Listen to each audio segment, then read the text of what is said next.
Hi hello வணக்கம். நான் உங்க ஸ்ரீ பேசுறேன். இது நம்ம டபரா டம்ளர். வாங்க பேசலாம். வாங்க முருகேசா. ஹலோ. ஹாய் முருகேசா. இத்தனை எபிசோட்ல என்னோட வயிற்றுச்சலை கோட்டிட்டு இருந்த மூமெண்ட். ஆமா. This is your moment. கோட்டிஃபை. என்னத்த? வயிற்றுச்சல் எதுவும் இல்லையே.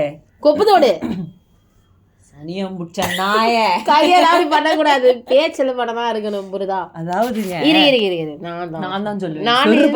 நான் தான் சொல்லுவேன். இந்த எபிசோட்லயா என்ன பேச விட. ஏய் நான் பேச விடாத மாதிரி எல்லா எபிசோட்லயும் அதை தான் நான் சொல்லுவேன். ரொம்ப வருஷம் ஆசை, ஒரு தோடு ஒண்ணு போடணும். கொப்பு தோடு பேசினாதான் கேட்கும்.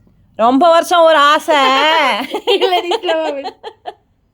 ரொம்ப வருஷமா இருக்கிற ஆசை, கொப்பு தோடு அந்த மாதிரி போடணும் அப்படின்னு சொல்லி.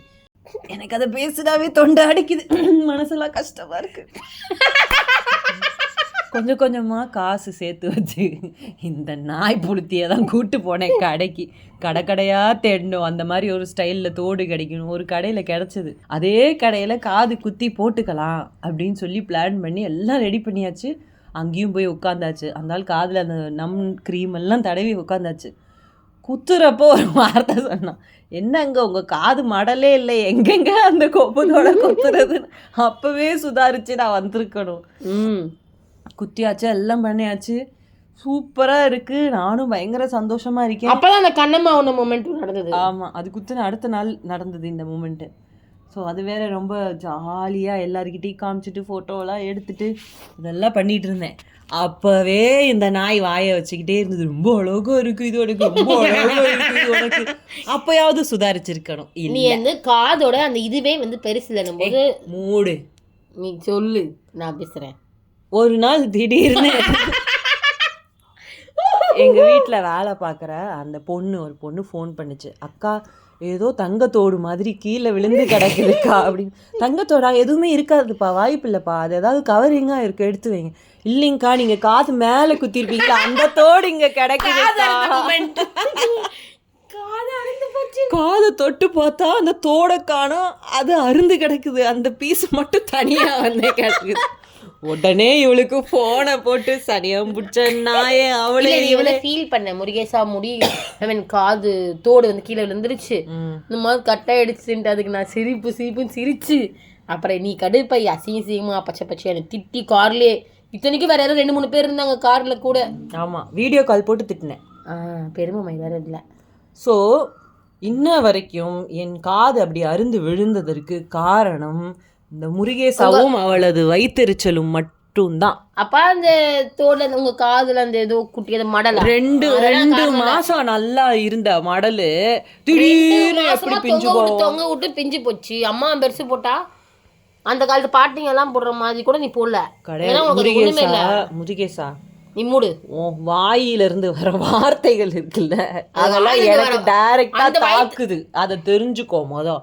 ஆமா, இது இந்த காதுல மட்டும்தான் முருகேசா தாக்கிருக்கு, இது வேற எதுவும் தாக்கல. வேற எதுவும் முருகேசா அந்த கொப்பத்தோடு விழுந்ததுல எனக்கு ஒரு சின்ன சந்தோஷம் தான் வச்சுக்கங்க. கேட்டுக்குங்க, நீங்களே சொல்லுங்க என்னோட தோடு விழுந்ததற்கு யாரு காரணம் என்று. அது அறுந்து விழுந்ததுக்கு அப்புறம் அதை வச்சு நம்ம ஒரு கண்டென்ட் பேசுறோம், அதுக்காக சந்தோஷம். அந்த அதுக்கப்புறம் அந்த கொப்பத்தோடு பார்த்ததே இல்லை. அதுக்கப்புறம் எத்தனை பேரை நம்ம பாக்குறோம் கொப்பத்தோடு போட்டு.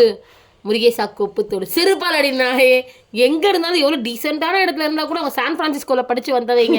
ஆனாலும் அவங்க வந்து சிறுபால் அடி, வாய மூடு, புறம்போக்கு, நாய் எத்தனை தடவை திட்டிருக்கேன் முருகேசா. அந்த திட்டுக்கு நீ ஒரு அப்சல்யூட்லி டிசர்வபிள் முருகேசா.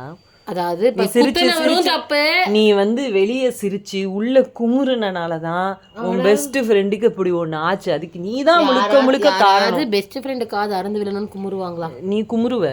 அதை நான் தான் தெளிவா பாத்துட்டு இருந்தேனே அந்த 2 மாசம். அப்பெல்லாம் குமுறவே அழகா இருக்குன்னு கண்ணு வச்சுட்டு இருந்தேன், சைட் அடிச்சுட்டு இருந்தேன்.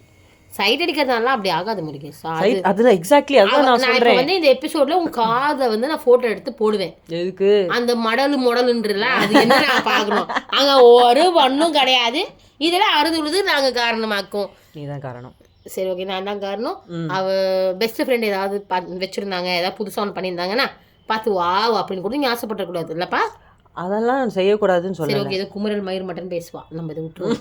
ஓகே, சரி, ஏதாவது ஒன்று சொல்ல வந்தா மட்டும் உடனே இதை விட்டுருவோம், நகர்த்திடுவோம். மன்னிச்சிரு முருகேசா. இன்னொரு தடவை நம்ம போய் இன்னொரு காதல குத்திக்கலாம். புடுங்க நீ எந்த காது இனிமே நான் குத்துறதா இல்ல. இதுக்கு காரணம் நான் இல்ல, அந்த டிவைஸ்ல இருந்தானா அந்த அவன் தான் காரணம். அவன் கண்ணம்மா உன்னன்னு சொன்னதுக்கு அப்புறம் தான் அது அப்படி அருந்து இருந்தது. அவன் அந்த தோடை பார்த்து தானே சொன்னான், அதனால அந்த தோடுலயே நீ கண்ணு அந்த போட்டோவையும் போடலாமா? ஒன்றும் தேவையில்லை. சரி மன்னிச்சிரு மங்கேஷா. நம்ம இந்த எபிசோட் இதோட முடிச்சுக்கலாம். உன் குமரல் ஏன் அளவு பெருசா இல்லைனாலும் இட்ஸ் ஓகே, ஐ அண்டர்ஸ்டாண்ட். ஏன்னா நீ இவ்வளவுதான் குமரலை கொட்டுவேன்னு தெரியும். எனக்கு புரியவே இல்லை முருகேசா. இது என்னோட அடுத்த குமரலை நான் அடுத்த எபிசோட்ல போடுறேன். நன்றி, வணக்கம். நம்ம அடுத்த குமரலோட மீட் பண்ணுவோம். வணக்கம், பாய்.